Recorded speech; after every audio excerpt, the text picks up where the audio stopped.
Hello दोस्तों, मैं हूं दिनेश के वोरा। आप सबका स्वागत है ओलंपिक के इस हॉकी ट्रैकर के अंदर। और हॉकी ट्रैकर के अंदर हमारे साथ आज हमारे मेहमान, हमारे हॉकी प्लेयर, हॉकी विशेषज्ञ श्री मयूर पांडे जी उपस्थित हैं। मयूर जी, स्वागत है आपका। स्वागत है दिनेश जी, थैंक यू सो मच। बेहद खुशी का दिन, एक तरह से कहा जाए तो glorious day for Indian Olympic team और rather squad I would say. Hockey के अंदर एक नया इतिहास रचा गया। भारत ने माइटी जर्मनी को 5-4 से परास्त करके ओलंपिक में शायद कई दशकों के बाद कांस्य पदक जीता। ये बहुत बड़ी विक्ट्री है, ये छोटी विक्ट्री नहीं है। अगर हम 1980 के गोल्ड मेडल को छोड़ दें तो शायद हमारा लास्ट कांस्य पदक मुझे लगता है 1972 म्यूनिख ओलंपिक में शायद आया था। Yes, you are right. तो एक तरह से कहा जाए तो ये ऑलमोस्ट 49-50 ईयर्स का गैप आ गया बीच में। उम्र गुजर जाती है, जनरेशंस बदल जाती हैं। मुझे यकीन नहीं था कि जीते जी हमें कभी ये खुशी देखने को मिलेगी कि भारत फिर से हॉकी के पोडियम पर खड़ा होगा। लेकिन ऊपर वाले ने ये खुशी हमें बख्शी है। ये खुशी 135 करोड़ हमारे भारत के बाशिंदों को बख्शी है कि वो भारत की टीम को एक बार फिर से पोडियम पे खड़ा देखेंगे। The glory is back, the glorious day is back, the smiles are back. आपको मुबारक। Thank you so much Dinesh ji. और well, last night was one of the most difficult nights, जी क्योंकि सवेरे 7 बजे का मैच था जी और रात को टीवी देखते देखते 12:30-1 बज ही जाता है, वो सब हाइलाइट्स वगैरह देखते देखते। और इसीलिए मैं कह रहा हूँ, क्योंकि एक्सपेक्टेशंस बहुत थी हमें कि सवेरे क्या होगा। जैसे आपने कहा कि ऑलमोस्ट क्लोज टू 50 इयर्स हम इस जी जी सुबह का इंतजार कर रहे थे। और hockey is unlike any other game in India, क्योंकि हॉकी एक चीज है, एक ऐसा स्पोर्ट है जिसमें हमारा इतिहास का बर्डन इतना ज्यादा है। हमेशा हॉकी के बारे में कुछ बात करो तो कहते हैं यार ये तो मतलब देश ऐसा है, हमने 8 स्वर्ण पदक जीते हैं। I mean it's a magnificent history that we have. But उसके साथ उसका जो बैगेज आता है हिस्ट्री, उसका जो जी वजन है, जी। उसको झेलना उतना ही मुश्किल होता है। सही बात। So to unburden it to some level today, not exactly everything, but आज का bronze, I think it's worth its weight in gold. I will say it in that fashion, क्योंकि for 50 years is not a small period of पीढ़ियां गुजर जाती हैं, पीढ़ियां, generations गुजर जाती की जाती है। और आज की पीढ़ी तो शायद 72 में जब हम जीते थे, 80 तो हैं। थोड़ा सा याद भी नहीं होगा, पैदा भी नहीं हुए। they would not be aware कि how much it has caused so much of joy today and great relief. So that's where we are. सच सच कहा जाए तो आज ना जाने कितने, बल्कि करोड़ों भारतीयों की आंखें गीली हुई और आंख में आंसू आए। Absolutely. मेरी आंखें भी गीली हुई, मेरी जी, आंख में भी आंसू आए एक आम भारतीय होने के नाते। और मन किया तो उस पे मैंने एक 4 पंक्तियां लिखी भारत की हॉकी को समर्पित, क्योंकि हॉकी के साथ ही ओलंपिक वापस आएगा। yes, आपकी इजाजत हो तो उसको मैं दर्शकों दर्शकों के लिए सुनाना चाहता हूँ absolutely. कि भारत के जो हॉकी के सपूत हैं, जो भारत के लिए ग्लोरी वापस लाए हैं, तो ये उन सब को समर्पित है, बल्कि सभी भारतीयों को समर्पित है। छोड़ो गुजरी बातें, अब आसमानों की बात करते हैं। छोड़ो गुजरी बातें, अब आसमानों की बात करते हैं। हाथों में हॉकी थाम नए अफसानों की बात करते हैं। क्या बात है। सीने से तिरंगा लगा, जी हाँ, सीने से तिरंगा लगा, चल फिर से बुलंदियों को छू लें। जो मिलकर लिख रहे उन दास्तानों की बात करते हैं। क्या बात है दिनेश जी, वेरी गुड। ये भारत की हॉकी का, और जो बाकी हमारे जांबाज हैं जिन्होंने मैदान के अंदर जूझते हुए भारत के लिए ग्लोरी लाए, ये सबको समर्पित है देखा जाए। मुझे तो इनफैक्ट वो गाना याद आया कि वो सुबह तो फिर तो आएगी। हाँ, हाँ, आज सुबह आ गई वो। आ गए और जब दुख के बिल्कुल। बादल, और यू नो, मेरे ख्याल से हिंदीवर या शैलेंद्र जी ने लिखा है। It was so apt for this morning कि इतने साल हम इस सुबह का इंतजार कर रहे थे, वो आखिर आ ही गई। तो शुरुआत में गेम शुरू हुआ तो एक एक था, तो धड़कने ऊपर की ऊपर, नीचे की नीचे हो रही थी। और जब जर्मनी 3-1 से आगे हुआ ब्रीफ टाइम के लिए और इंडिया ने कम बैक किया, पर अच्छी बात यह है कि किसी भी भारतीय खिलाड़ी के कंधे झुके नहीं 3-1 से डाउन होने के बाद भी। रादर उन्होंने जो काउंटर अटैक किया है उसे देख के तो शायद मैं ही नहीं करोड़ों भारतीय हैरान थे एक्चुअली, कि जैसे बब्बर शेर की तरह वापस, एक क्या कहते हैं ना, घायल शेर होता है और वापस आता है, उस जी। ढंग से वापस आए हैं ये। अगर आपने मैच को बारीकी से देखा होगा दिनेश, जी तो सिर्फ फर्स्ट क्वार्टर में ही थोड़ा-सा जर्मनी असेंडेंसी पर थी जी। और जो गोल्स जर्मनी को मिले हैं, वो that I believe was not because of the brilliance of the German team और because of their excellent set play जो कुछ भी है। दोनों ही गोल जो हमारे भी हुए, हमारी गलतियाँ की वजह से हुए। हमने गलतियां की हैं। हाँ, उसी की बदौलत वो काउंटर अटैक हुआ जो कल हमने ज़िक्र किया था कि you should never lose the ball in midfield. बिल्कुल। वो हमने गलती की और उसका खमियाजा हमें भुगतना पड़ा।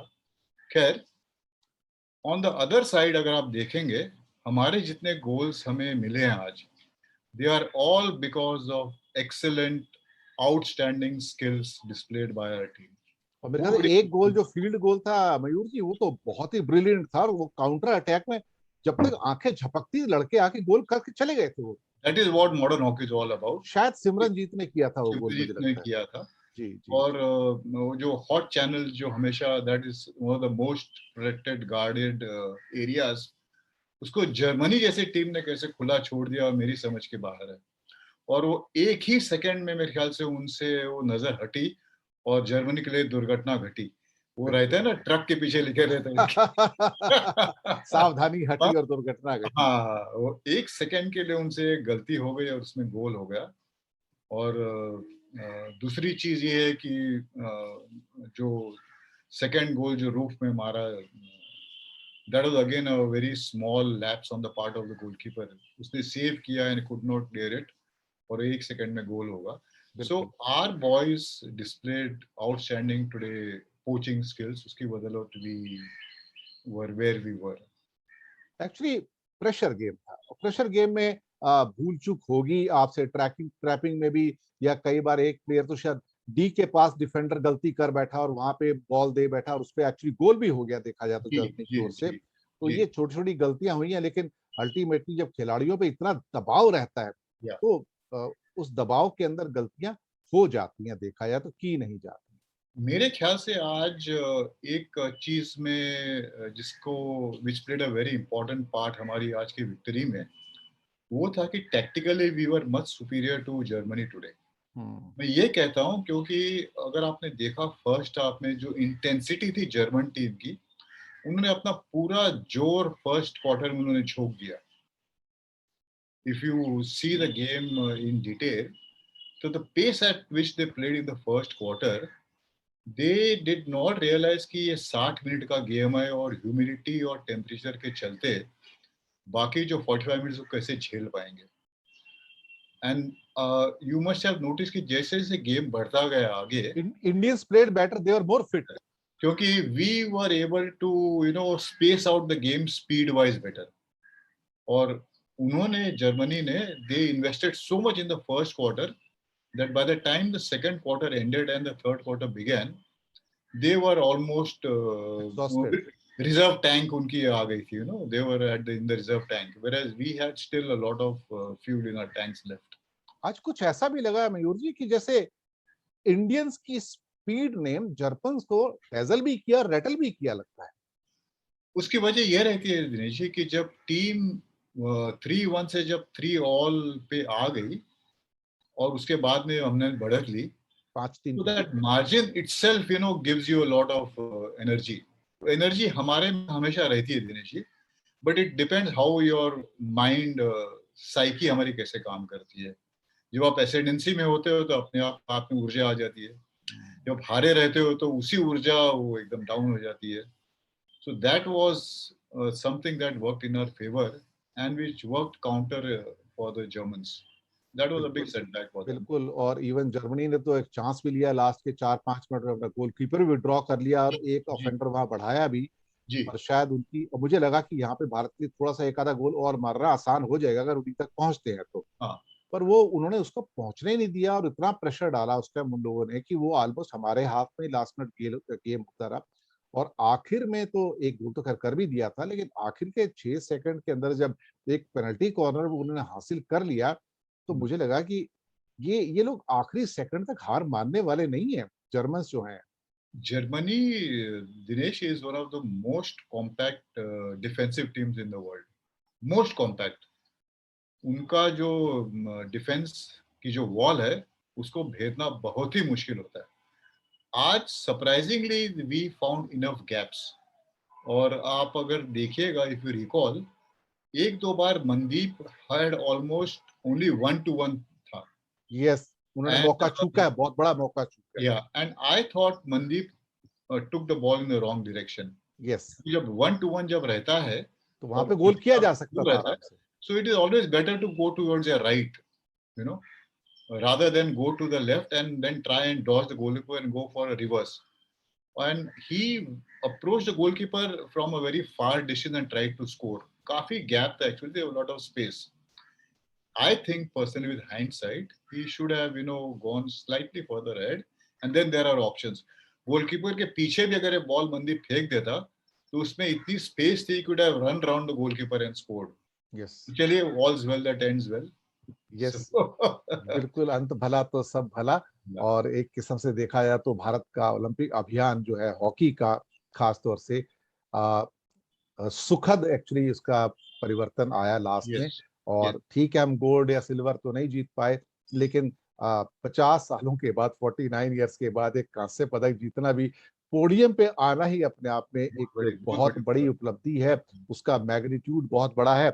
और वास्तव में ही this Indian squad has come on the big 70 mm screen, की जो कि अपने Yes. आप में वहां तक आना ही बहुत बड़ी बात है। तो बधाई एक तो खैर तरीके से सबको ना, है। They have brought the focus back on Indian hockey. आज की विन जो थी, क्योंकि मेरे ख्याल से पिछले 5 या 6 ओलंपिक्स में या 4 ओलंपिक्स में we were so near to entering the semi-finals yet so far. We had some very heartbreaking moments in 2000, 2004, जब हम लोग लास्ट 5 या 6 सेकंड्स में हम लोग गेम हार गए। उसकी बदौलत we could not reach the semi-finals. Semi-finals के बाद, Dinesh, the game in anybody's on that particular day. बिल्कुल, बिल्कुल, बिल्कुल। Because then all the teams are evenly matched. अब तो सेमीफाइनल्स, चलिए मैं मानता हूँ कि कुछ हो सकता है, बट सेमीफाइनल्स के बाद चारों team have got equal chances, and we just manage to miss those 4 spots by a whisker. But today we showed exemplary grit, determination, courage, character, जो चाहिए। बिल्कुल, इतने बिल्कुल। सुपरलेटिव्स आप चाहिए तो कह दिन इंडियन टीम्स के लिए वो कम है। That's what victory does. लेकिन चलिए, ग्लोरी इज बैक। और कम से कम भारत ने जो आज किया है, उसे शायद हमारे बाद की जो जनरेशन से देख ही नहीं पाई थी। यस, एक्चुअली देखा जाए तो उनको ये सौभाग्य प्राप्त होगा कि वो ये मोमेंट देखें जब भारत पोडियम पे खड़ा होगा।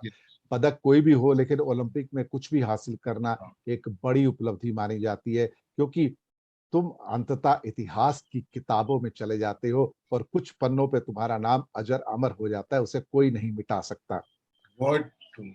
एक्चुअली मेरा एक यही मेरी उम्मीद है and my fervent prayers, Dinesh, कि today's victory should regalvanise Indian hockey, in the sense कि जो स्टेट्स हैं और जहाँ पे छोटे छोटे कस्बे हैं गांव में, उन सब इलाकों में हॉकी का खेलना दोबारा बहुत जरूरी है। क्योंकि अगर आज की जीत अगर हॉकी की पॉपुलैरिटी को अगर स्पर नहीं करती है, then I think this victory will not have its desired impact. अगर आपको याद होगा 75 में जब हम वर्ल्ड कप जीते थे, we won it in March 1975, and I remember that moment very distinctly, that particular year, क्योंकि मार्च में हम लोग जीते थे कोलालमपुर में, हमारी एक ही विजय रही अब तक वर्ल्ड हॉकी में, and in May we had the national championships, the senior national hockey championships. और वही साल था when I got my first senior Bombay colors 75 में. I was I think 17 around at that time. और वो tournament हुआ था भोपाल में, सीनियर नेशनल चैंपियनशिप्स। अब यकीन नहीं मानेंगे दिनेश जी, ऐसा पागलपन था भोपाल में। भोपाल ऑफ कोर्स गढ़ था, गढ़ है हॉकी का, बट 75 में वर्ल्ड कप के 1.5 महीने बाद जब ये नेशनल हुआ, हुजूम उमड़ पड़ता था ग्राउंड के बाहर। सही मतलब बात है। ग्राउंड के अंदर अगर 15,000 हैं तो ग्राउंड के बाहर भी 10,000 थे, सही बात है। सिर्फ मैचेस देखने को। और we were staying, Bombay team was staying along with the Railways team. हमारे एडजेसेंट, हमारे लिविंग हमारी एरियाज थी। और हॉकी उन दिनों ना 5 स्टार का तो चांस ही नहीं था। तो मैं पुराने स्कूल में हम दोनों टीम को रखा था। हमारी टीम में सिर्फ एक ही वर्ल्ड कप विनर था, कलैया। और रेलवेज की टीम जो हमारे बगल में थी उनमें 5 या 6 ओलंपियंस थे, जी। वर्ल्ड कप विनर्स थे, 1 महीने पहले जीत के आए थे। I can tell you Dinesh कि सवेरे हो या शाम कम से कम 3 या 4 हजार लोग हमारे कंपाउंड के बाहर खड़े रहते थे, only to get a glimpse of the hockey heroes. सही बात है। Unfortunately next year in the Montreal Olympics हम हार गए। और जिस प्रकार का इम्पैक्ट 75 का विन होना चाहिए था, दैट डिड नॉट मेटेरियलाइज। मेरा कहने का ये मतलब है कि आज की विक्ट्री अगर ये अपने गेम को, यंगस्टर्स को प्रोत्साहन नहीं देती है, and it's time for the state associations to give a helping hand to Hockey India. You know, Hockey India can only do so much, not more. But all the states have to pull their socks up and support Hockey India. I hope बिल्कुल they are able to do that. बिल्कुल, मैं समझता हूँ कि इसमें सबको support करना चाहिए, सरकारों Yes, को भी सपोर्ट करना चाहिए और साथ में मीडिया को भी सपोर्ट करना चाहिए yes, ताकि वो बिल्कुल ही क्रिकेट के प्रति ऑब्सेस्ड ना हो जाए। yes, इसमें कोई बुराई नहीं कि आप क्रिकेट को कवर करते हैं, जरूर कीजिएगा, भरपूर मात्रा में कवर कीजिएगा, yes. लेकिन बाकी खेल भी इम्पोर्टेंट है और उनको खेलने वाले भी कहीं बेशक, ऐसा ना हो कि बेशक, इनको आप इनको हाशिए पर धकेल दें। तो बेशक। हमने जैसे कल भी वादा किया था कि हम ये मशाल जलाए रखेंगे और अपने चैनल पे जो दूसरे स्पोर्ट्स हैं, जो ओलंपिक स्पोर्ट्स हैं जी, इंक्लूडिंग हॉकी, उसके बारे में हम लगातार बातें करते रहेंगे, एपिसोड्स बनाते रहेंगे, जी, एक्सपर्ट्स को बुलाएंगे, उनसे बातचीत करेंगे ताकि हम अपनी ओर से जो कर सकते हैं yes. वो हम जरूर करें उसके मामले में। तो इन्हीं शब्दों के साथ हम लेते हैं विदा और मयूर जी का करेंगे शुक्रिया अदा कि उन्होंने अपने बहुत बिजी स्केड्यूल के अंदर फिर से अपना कीमती वक्त निकाला और न्यूज टाइम में हमारे साथ जुड़े। तो दर्शक मित्रों, हमें दीजिएगा आज्ञा, बहुत जल्दी मुलाकात होगी एक नए मुद्दे के साथ, नए मेहमान के साथ। तो मिलते हैं फिर बहुत जल्दी आपसे। Always a धन्यवाद। pleasure, Dinesh, for hockey. Always, anytime. You know it. धन्यवाद। धन्यवाद और जय हिंद। नमस्कार, जय हिंद।